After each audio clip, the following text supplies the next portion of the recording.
Jared Hamilton kicked something off that has been a question that's been on my mind for years, and I'm going to direct it right to Alan. Great. Jared said get rid of the internet budget. What do you think about that? What do you? It's interesting. I agree, by the way. It's just a marketing budget.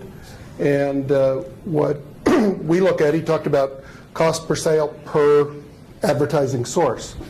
Well, we're done with that. We're not done with cost per sale or cost per lead. It's just too difficult to try to pin them on anything. But that is an end-of-the-month metric that we use. That's our acid test.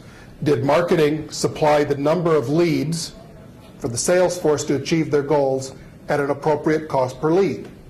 Were we efficient enough closing so that the cost per sale made our financial statement look right? So that's just kind of basic stuff at the end of the month. I think the fool's game is, as Jared said, to look at those individual things and say, well, you know, this isn't a recipe. It was the salt that made the soup taste good. Yeah. And that's silly. Yeah. Brian, what do you think? You know, you work with a lot of different dealers. Where are the opinions on a combined marketing budget versus a standalone online budget that we used to see all the time? Well, I guess our advice to dealers is they need to really turn upside down their process for prioritizing marketing investments. So I ask a dealer, you know, what is the primary thing that a consumer does when they come on their website? And they say, well, they look at inventory, and you could all see that because of Google Analytics. So I asked them the next question.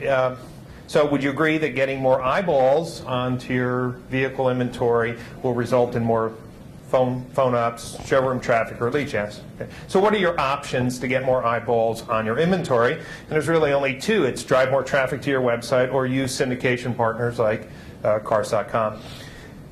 Once we get to that base level, I'd like to start with, well, what are the investments that will drive the most eyeballs to my inventory? And so typically, it's dealers start with radio, TV, and print, and then we say, well, let me throw some stuff for digital, and it goes at the bottom. I think it really should be the other way around. So Cars.com, Auto Trader, inventory syndication need to be more towards the top. And as a result, I look at it as, do you have a great website? Are you following great CRM processes? Do you have things like chat? Are you maximizing the opportunities to get eyeballs onto your inventory?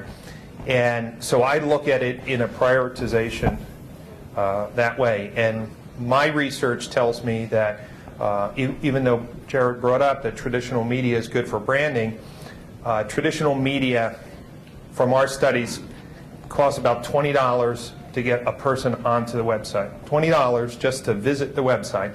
So when I compare the number of eyeballs, the number of EDP views on syndication sites and your own website through digital channels, I wouldn't be starting with traditional first. Yeah. I want to do a follow-up question.